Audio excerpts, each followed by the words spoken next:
Good morning, everyone, and welcome back to day 3 of our GYAN course on Artificial Intelligence and Machine Learning Algorithms, a comprehensive study.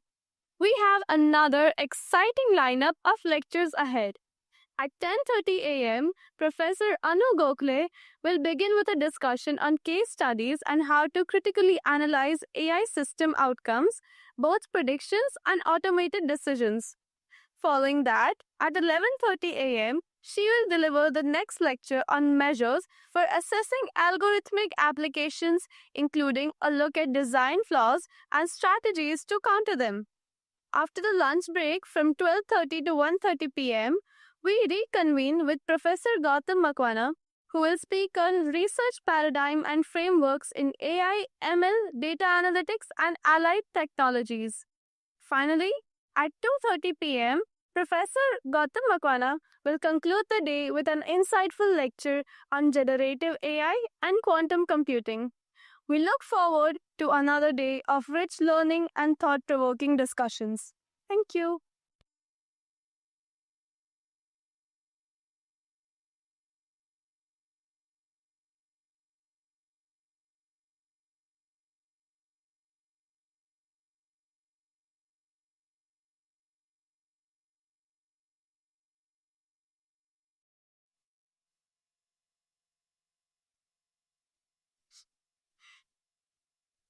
Okay. Okay. Well, good morning, everyone. Yeah, thank you. Thank you for returning the greeting. That's so sweet of you. Today is our third day of the course in machine AI and machine learning. So, like was mentioned before, I have two lectures at 10:30 and 11:30. Let's see what they are, and then we'll have a break after that. So, lecture 9 is going to focus on discussion on case studies, how to critically analyze AI system outcomes, both predictions and automated decisions.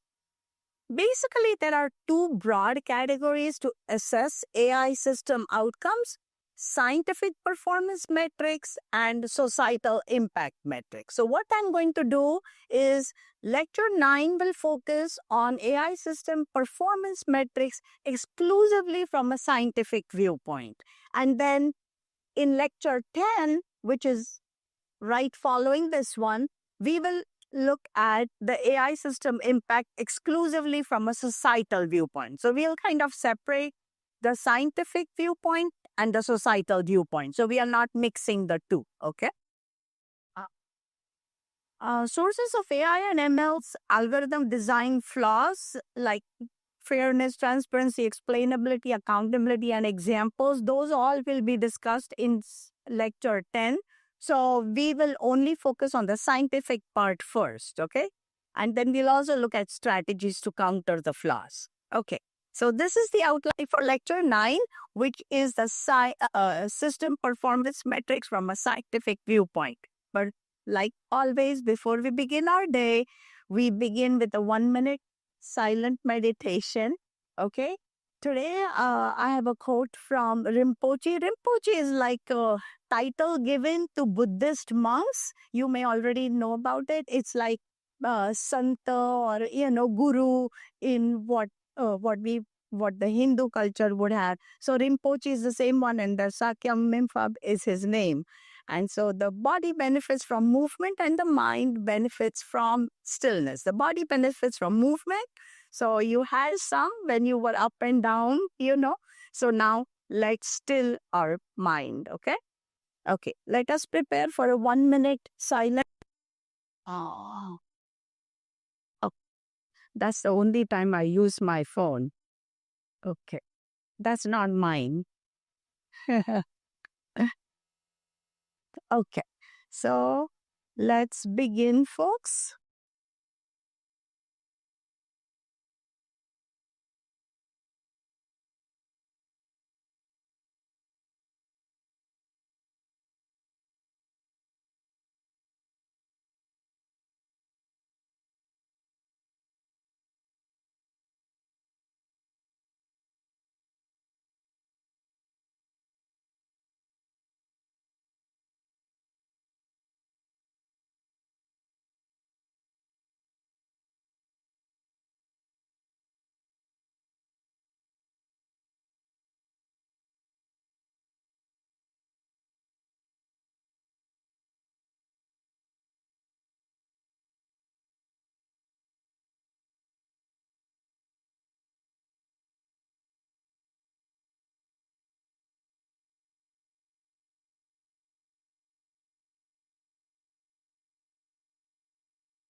Okay.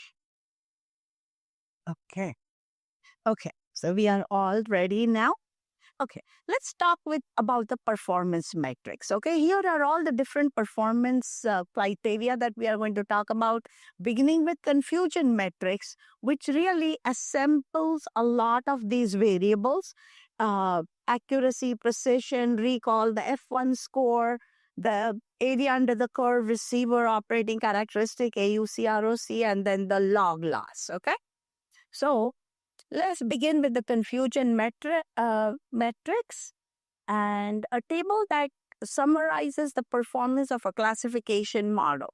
So basically, we are looking at, as you can see, the predicted value and the actual value, and then the true positive, true negative, false negative, and false positive. Okay, so those are the four different quadrants for the confusion metrics that where it provides those counts. True positive is correctly predicted positive cases. True negative, of course, correctly predicted negative cases. False positive is incorrectly predicted positive cases. So, false is basically incorrect prediction, true is correct prediction. That's the difference. And then positive or negative, incorrectly predicted negative cases. And as you can see, I also put the type 1 and type 2 error. So if you're statistics people, and if you're, we know that we said the alpha, which is the type 1 error, and then we also said the type 2 error in good research studies. Not everybody does. But false positive is the type 1 error, and false negative would be the type 2 error.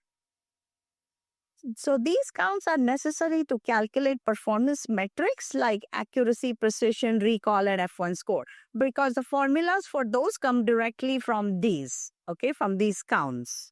So what is accuracy? Accuracy in performance is primary to or essential for any AI system, okay?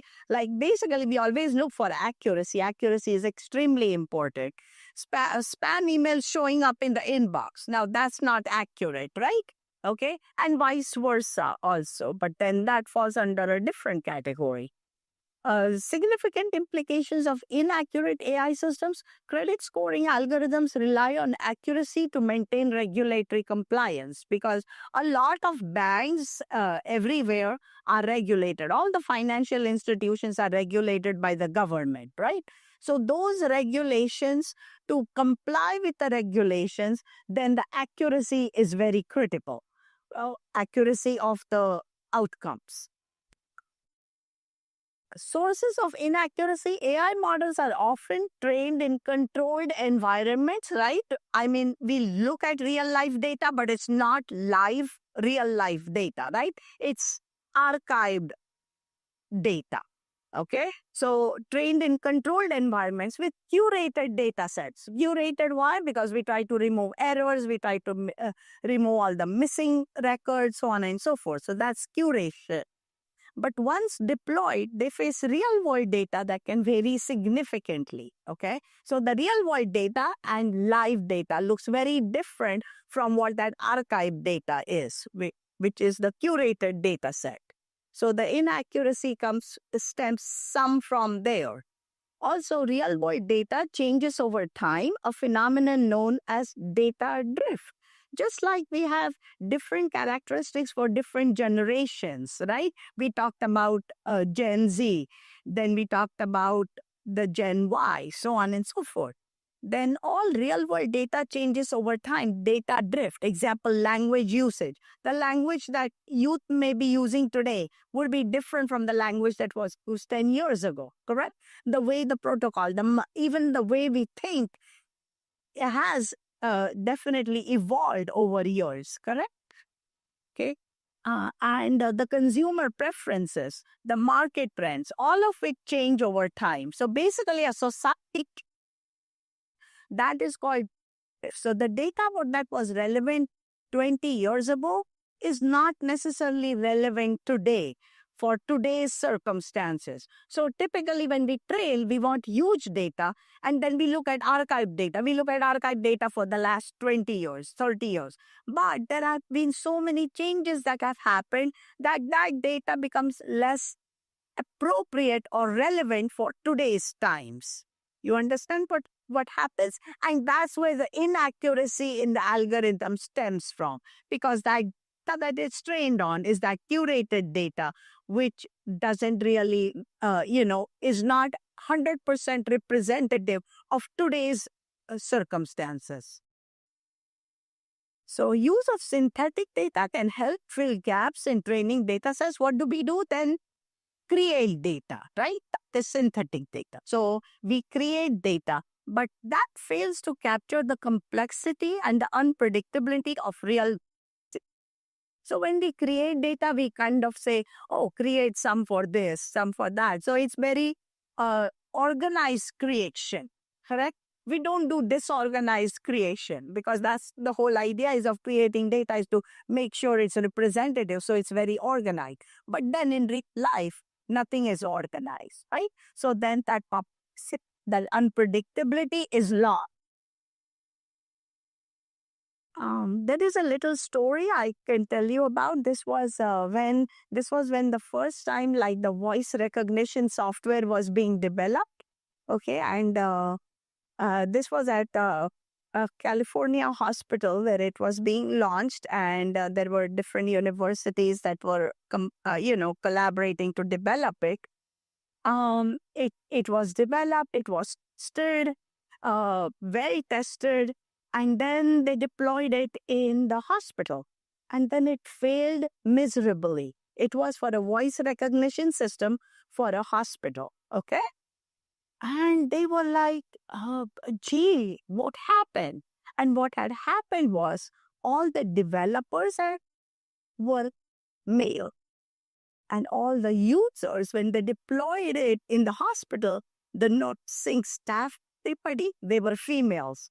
So what happened is, if you can tell if a voice pitch is different for a male versus a female, right? And so that voice recognition system straight particular voice pitch, which was all for male, and then when it was deployed, it failed. Totally different population. So nobody here ever even thought, hey, let's look at actually who's going to use the system. So every time we have to look at who's going to, not just from your viewpoint, because you are the one designing the system, but hey, who's going to use my system? Who are going to be the users? If the users are going to be you develop something that is really fancy, but something with rural applications, okay? At the urban population is great. They find it useful, but it's for the rural. What? Yeah, those people are clueless as to what to be done with that. They may not be cognizant about it. So how to measure and improve AI accuracy? First, let's see how to measure, which is how to calculate the ratio of correct predictions or classifications to the total predictions or classifications, typically expressed as a percentage. So balance overfitting and underfitting is critical to AI accuracy. So overfitting is a model becomes too specialized in the training data, capturing noise or outlier other than the general patterns, leading to high performance during training. Underfitting is when a model is too simplistic. It just captures just meaningful patterns, or may not receive enough relevant information, feature engineering, leading to consistently poor predictions. So techniques to improve accuracy: data cleaning and pre-processing to ensure representative data mimics real life data. So whenever we clean data or, pre-process it, we have to be careful that we are not changing the data set to mimic something that really is not representative of real life data. So maybe even if some of the records weren't full, we may want to fill in the gaps to keep some of the records that are representative. So we have to be, that's where the touch comes into play. Remember, I always said, don't leave your door. Just make sure you're involved. So optimization, choosing algorithms tailored to the specific tasks. For example, decision trees work well for structured data, while neural networks are suitable for NLP. Okay, so just know which algorithms are appropriate for what. That's all. That can also improve the accuracy of the model. up using appropriate algorithm.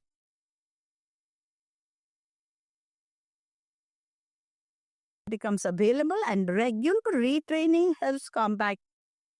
What happens is if you trained a model and now you're using it and you haven't retrained it in 5 years, it has become the data drift has actually already happened. Okay. Training as data becomes available is very critical. It is a drain on resources. Let me tell you that it's not something, every oh now we have launched it, but then in the background at the back end, the model should always be kept updated with the new data that's coming in. Thinks performance monitoring ensures that any drops in accuracy are detected and addressed immediately. So real-time monitoring, both of these, I would say continuous learning and real-time monitoring even applies to us humans, right? Same thing would happen to algorithms of AI because AI is, after all, human intelligence represented. Okay, so think of it as what would I have to do to keep myself updated is what the AI system would have to do. About underfitting and overfitting and the validations set, and we had a sweet point, and this is the number of iterations and the error. So, typically do not over focus, nor do you just want to look at the broad thing. So let's move now from what is nice cartoon that differentiates between precision and accuracy. I think you'll enjoy it. On that one leg of the target. Okay, so that's really high precision, very, very low accuracy. Okay, so there is a difference between precision and accuracy. This is showing you the difference in like a nice pictorial format. No precision, no accuracy, where it's just all over the.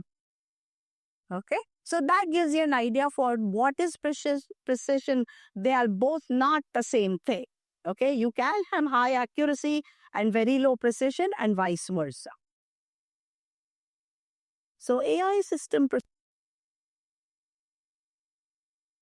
when minimizing false positives is crucial, and the cost of false positives can be high. There are some examples for this. For example, medical minimize the risk of a false alarm. If you tell people, oh, I think you have this, whatever, severe disease, cancer, whatever, and then it's like a false alarm. Can you imagine how it's a false positive and you are creating a scary situation? Sometimes do you know that people can get harmed only because they think they have something when actually they don't, and then that mindset itself causes harm for the body. So false alarms are really, really bad for any human being.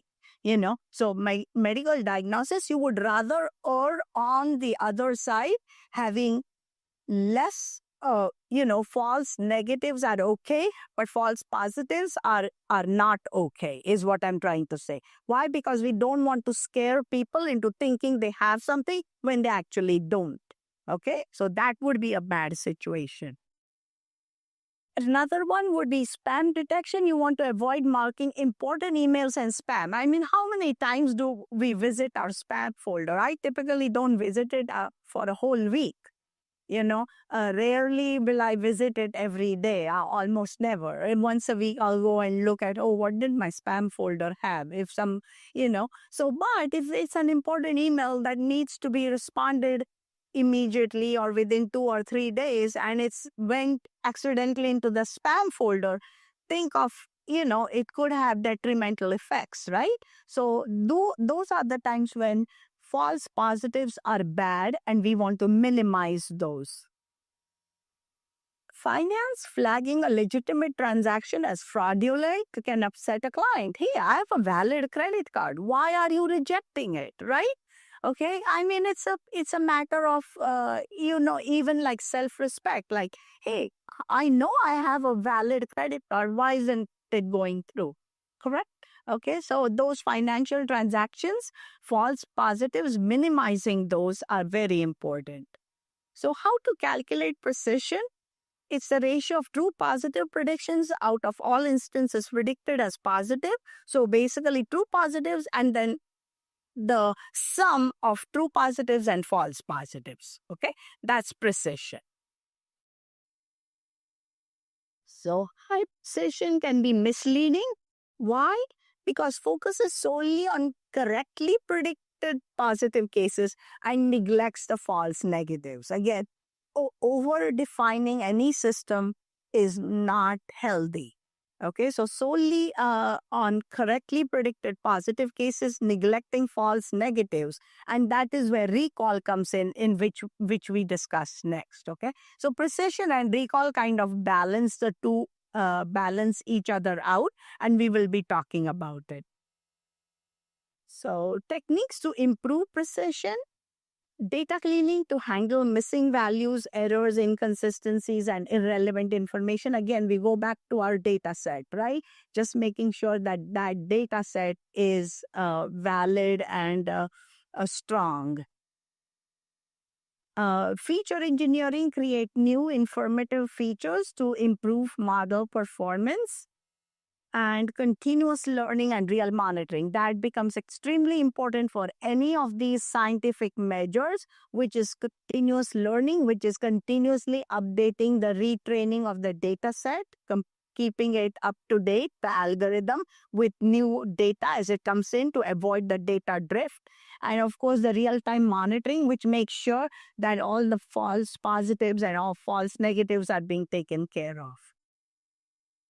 So let's talk about recall. AI system recall. Recall is called or known as sensitivity or true positive rate. Recall in performance is essential when missing a positive instance is costly, so important to minimize false negatives. So missing a positive instant can be expensive. So here are some examples of that. Medical diagnosis, again from the other viewpoint, do not want to miss detecting a disease. In precision, we want to minimize the risk of false alarm. In recall, we want to make sure that we don't miss the actual. If somebody has something, then we are addressing it right away. Something is in stage 0, stage 1. We want to address it then rather than say, let's see if it could be a false positive. You know what I mean? So we in the recall, we would rather be wrong on the positive side than right. And then in the precision, it's just the opposite. So precision and recall are kind of opposites of each other. In other words, precision and recall are both critical measures. Precision improves at false positive decrease, while the recall improves in false positive as false positive decrease. So as and when is the real distinction there. So measures the ratio of true positives identified out of all positive cases, and techniques to improve recall. Adjusting class weights, especially important for imbalanced data sets, picking model more sensitive to minority class, which is a smaller sample. That's the whole point about the positive, because many times the accuracy, what will happen? Accuracy is dependent on the larger data set. Okay, so if 95% of the people are represented from one category and it works for them, those 5% it never works on or is always inaccurate are ignored all the time. You got it what I'm saying? Because it will have over 95% accuracy. But the recall would be really bad. Why? Because it's going to miss those 5% all the time. So adjusting class weights, especially important for imbalanced data sets, making model more sensitive to minority class or smaller sample. Assigning different costs to false positives and false negatives can help optimize the model for higher recall by penalizing false negatives more heavily. So it depends on exactly what it is that you're measuring, that the weight should depend on, okay? I'm not going to say this weight always weight this way. There is no standard method to weight something. You always have to weigh in what are the positives of doing. Now, pregnancy, for example, a true positive saying you're pregnant and a true negative you're not, which is right. False positive saying, oh, some male is pregnant when obviously we know it's not possible even today with today's technology. And then false negative tied to whether you're not pregnant. So it just gives you something that is, very doesn't, pregnancy is like something not a disease. That's why I picked this, okay, rather than any particular disease, because it doesn't bother anyone that much to be pregnant or not to be pregnant. Okay. So, okay, let's look at the F1 score now. F1 score of AI systems, that's the harmonic mean of precision and recall. So remember that in any AI system, whatever algorithms that you're running, you are going to basically document accuracy, document the precision, document recall, document F1 score, okay? You will be doing that. I'm telling you from now, right now, because anytime you do an AI study, that is part of your scientific metrics, okay? Assessing the performance. So ranges from 0 to 1, 1 being the best possible score, provides a balanced view of the model's performance. Essential when dealing with imbalanced data sets, one class has significantly more instances than the other.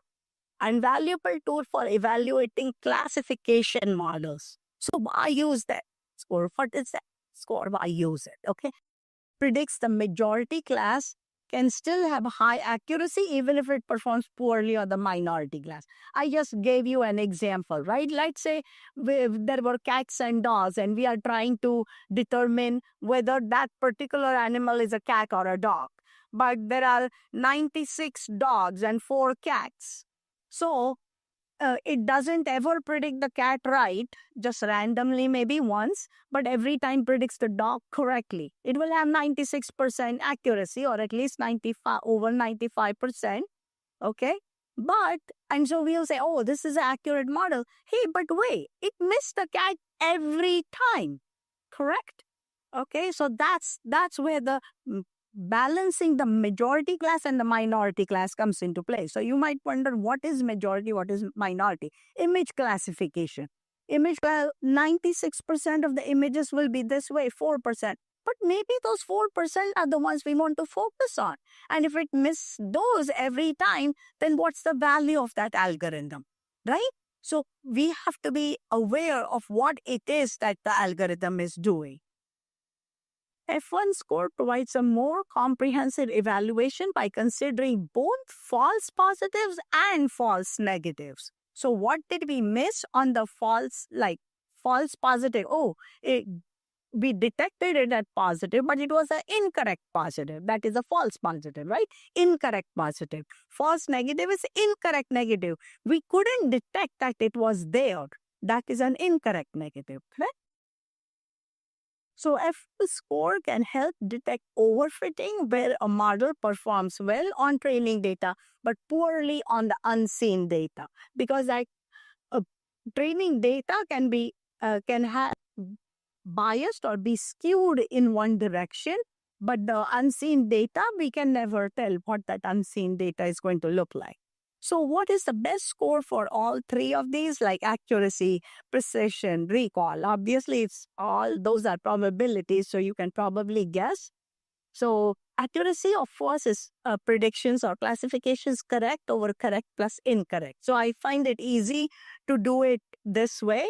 Precision, true positives and true positive, false positives. Recall, true positive over true positive plus false negative. So that's the difference between the two. So when we talk about precision versus recall, in the formula itself, you can tell what the difference is, between the two. And then the F1 score is 2 times the true positive over true positive plus, you can see the four. So this is how we calculate these scientific measures, okay? Let's talk about the area curve. ROC curve is a visual representation of model performance across all thresholds. So calculating the true positive rate, TPR, or false positive rate, FPR, we'll just, abbreviate it that way. at every possible threshold in practice at selected intervals. Okay, at selected intervals, that is an important thing not to be missed, because we can't do it for every record. Okay, this is not done for every record. It's done at every fifth record, every 10th record, whatever that may be. Okay, calculate that ratio of true positive rate over false positive rate, graph the points and draw a curve connecting them. And what is the area under the curve? That is your ROC curve, receiver operating characteristic. Again, operating stick, we have it for almost every device. If you do a transistor, it has a characteristic curve. If you do a diode, every device has a characteristic curve, right? And the area under the characteristic curve is nothing new concept, okay? So that same concept is being applied here, is what I'm trying to say. The area under the ROC curve providing a single scalar value that summarizes the model's overall performance. Okay, so how do we, the AUC values? 0.5 model is no better than random guessing. So don't say, oh, I got a 0.5. Not bad. Not bad. It is what a random guessing. You know, remember that joke about a data set? Oh, this is my data set. This is random data set. Random data set had higher accuracy, right? It can happen because the data set that you picked was so bad. Okay. So AUC of 0.8 or higher indicates good performance. Even that is even true for any correlation. If you have done any correlation study, typically they say you have to have a correlation of over 0.7 at a minimum, like 70% is the threshold, and anything over 80% is good, and over 90% is excellent. Okay, so let's look at the log loss. Logarithmic is, of course, log and loss of AI system. So what is log loss or cost entropy? Okay. So measures the difference between the predicted probabilities of a model and the actual outcome. So something we predict, but what does it happen in actuality? And the difference is usually between what is predicted, and what is happening in real life. Okay, that's typically how it goes. So simple accuracy, which we have reviewed, only considers whether a prediction is correct, while log loss takes into account the predicted probability of each outcome. So the probability, with what confidence level do you make that prediction? Okay, so the confidence level is important. That's your probability of the prediction. So log loss penalizes models for being confident in incorrect predictions. If you are making incorrect predictions, then your log loss model is going to show that, okay? This concept is similar to negative marking or deduction for wrong answer on a test. Sometimes many tests will say, like, oh, we have negative marking. What does that mean? Like all your answers that are correct, you get points for that. But if you answer something and that's the wrong answer, maybe quarter or half a point would be deducted, right? Maybe not a full point. It's never the whole thing, but at least a quarter or a half point is deducted. So then if I'm not sure, I might as well leave it blank, right? That's one strategy. So that's the same thing here. If you're not confident, then don't predict, is what it's trying to tell the model. So the model is being taught just like we are. Hey, don't make just random, hey, I want to answer every question. Okay, B.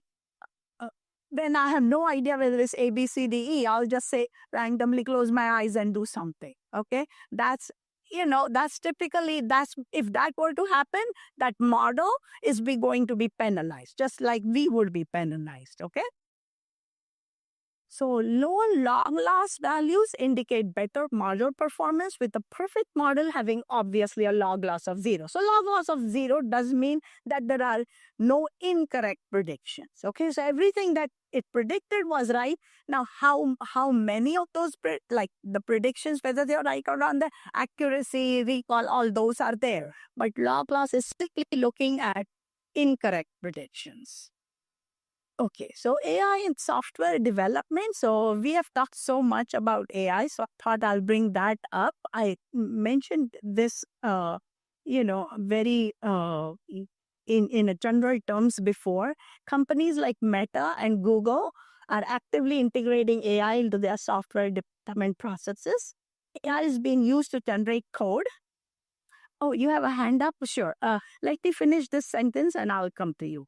AI is being used to generate code, currently taking over nearly 30% of the coding work traditionally done by human engineers who now focus on more complex and innovative work. So, if those of us who are doing routine work in coding, then we have to be aware that, hey, what can AI do for my job?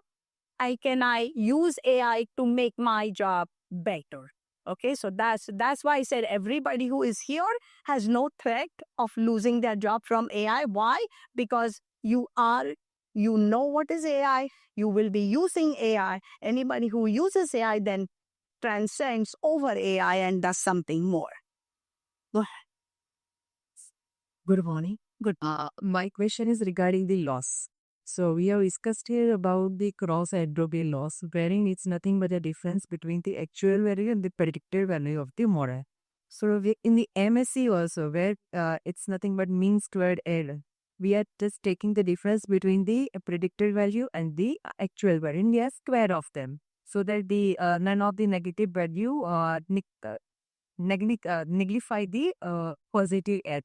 So now, when should we use LSA and when should we go with the cross entropy loss? Because ultimately, both are giving the difference between the actual value and the predicted value. And the second question is about the imbalanced data set.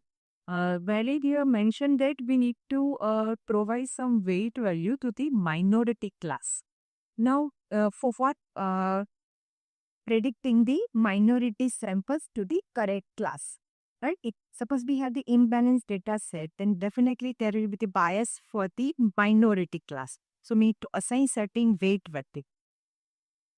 That what I understood. So now my question is, if we assign the higher weightage value to the minority class, so will it not be biased for the majority class prediction? Yeah, there are different strategies for the impact data sets.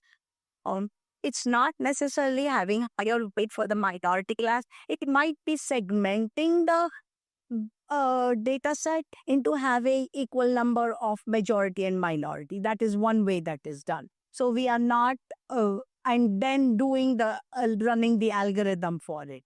So it's not necessarily assigning. So the algorithm is trained differently for that data set. So that way you can run more than one algorithm on the data set when you actually get it in real life. Can this algorithm work? Because it might work great for the majority class, which is actually, definitely we want that. We don't want to ignore the majority. At the same time, while we emphasize the minority, we give precedence. And so that is one way. The second way is you run two algorithms. One for the where the majority and minority is balanced, one where exclusively for the majority, because there's no dirt on how many times you can run the algorithm or different algorithm. So you can find it different ways. Just like there are different ways of looking at the same problem, you can run different algorithms and have the algorithms designed that way. And if you're confused, I can explain it to you again in our break. But basically, the whole idea is balancing the data set and having the algorithm one way and not saying ignore the majority. Never do that, because you do want, if 96% are one way, you definitely don't want to just prioritize 4% and ignore the 96%. You don't want to ignore the dogs over the cats, like we had that example before. Okay, you definitely, so you can have an algorithm that identifies the dogs correctly. You can have a separate algorithm that identifies all that data. So now, where can't we use the augmentation techniques? Did you help us to make a balanced data? Absolutely, you can use different augmentation techniques that can actually. It is called layered algorithm. So you have one layer, then you have another layer, you have another layer, multi-layered. And so those are the augmentation techniques that can be used. Absolutely. And those augmentation techniques come from actually doing, what I just explained. And madam, the application area go the MSc and the growth MBA. Application area, I wouldn't classify, do this for this one, do this for that one. I would look at the problem really and then decide which one makes sense. So I wouldn't categorize right now what, for this, always go this way.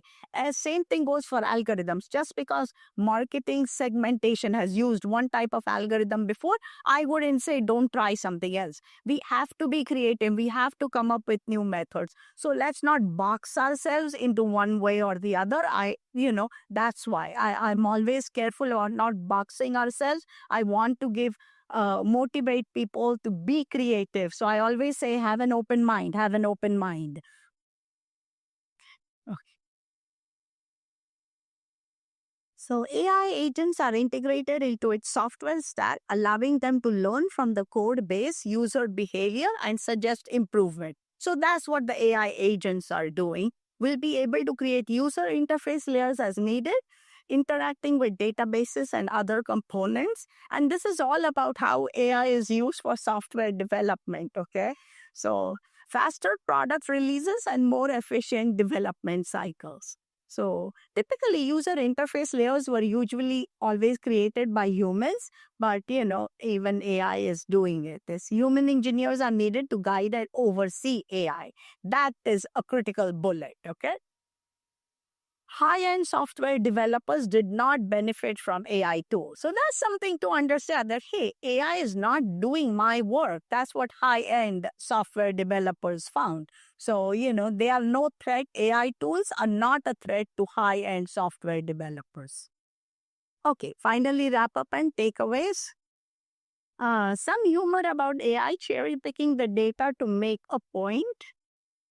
So, it's basically it is not uncommon for a whole, whenever we have the outcomes or something, to cherry pick something and say, hey, that's beneficial to me. I'm going to show only that part.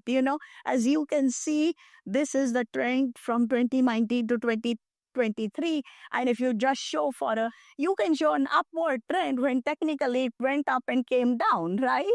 Okay, so cherry picking data is not an uncommon practice. It is done, but we have to be careful of that, okay? So improving overall ML model performance, experimenting with different algorithms. That's what I just said a couple of minutes ago. Do not box yourself into thinking, oh, this is done this way, this is done that way. No, you can try something new, okay? So different ML algorithms have different trade-offs between precision and recall. For example, decision trees have higher recall compared to precision, while support vector machines, SVMs, common, tend to have a higher precision compared to recall. So there's always a trade-off between the two. So try to see which one makes sense for that particular application. Implementing class weights and data balancing techniques. If there are significantly more negative cases than positive, giving more weight to the minority class can help balance precision and recall. We just talked about that, but even giving weight can produce a detrimental effect on the other side. Okay, so I'm not promoting this technique at all. Okay, but it is done. But again, you have to be aware that this is what I've done. Is this helping me make the algorithm better? The whole idea is about making the algorithm better. Using ensembling, a process of combining the predictions of multiple models. Remember, I talked about try to run it one way, try to run it another way. Those would be multiple models to improve overall performance. This is called meta-analysis. Meta-analysis is commonly done in review of literature. If you have done some review of literature, just publishing articles, that is simply a review of existing literature. Meta-analysis is an actual valid statistical technique for taking the research studies, understanding what their data set was, what was their error rate, what was their outcomes, and then categorizing them and doing a meta-analysis of that. So meta-analysis is absolutely a valid technique that can be used even for the AI. using domain knowledge. Now, this is very important. For example, based on human knowledge, using features, certain words or phrases that are specifically related to spam emails may improve the model's performance. That's why I said, don't leave yourself at the door. Just bring your experience and knowledge with you as you're looking at the problem, because you can put in things there that can only improve your model. So hyperparameters, hyper is anytime we talk about hyper systems, it's always sitting over and above something, correct? So ML model settings for hyperparameters, what are they? They are adjustable settings. Fine-tuning these improves performance. Examples include learning rate, controls the step size during the optimization process. So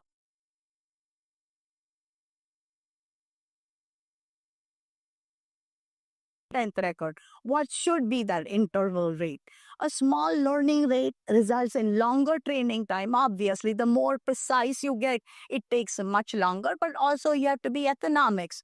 Anything can be done as perfectly as possible, but then your cost is going to go up, your time is, it's not going to be economical and not going to be, useful for real life where everything you want instantly. So a small learning rate results in longer training time and slow convergence to optimization, and just the other way around for a large learning rate. Batch size, number of training examples used in one iteration of training a model. Small batch size requires more training time but results in stable convergence and better generalization. As opposite to that, the large batch size accelerates training but requires more memory, suboptimal generalization, so on. Finally, number of hidden layers. We always talk about that in neural networks, right? Okay. Critical design choice that significantly impacts performance. Complex patterns require more layers, but may also require more data and computational. With less data, if you have too many hidden layers, like I say, then you are almost going more in depth, like overfitting that data for no reason. So simpler tasks requires fewer layers. Regularization strength prevents overfitting. Increasing it may improve precision, while decreasing it may improve recall. Okay. Okay. That concludes our lecture 9. Remember, lecture 10 is related to how to critically analyze AI system outcomes. Except, what is the difference between lecture 9 and lecture 10? Someone from the audience?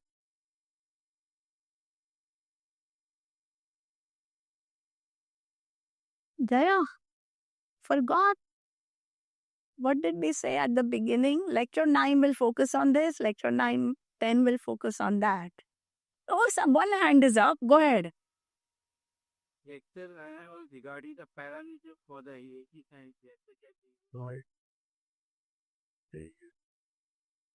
I hear somebody saying societal impact for 10, and 9 was scientific parameters. You both at that whole corner.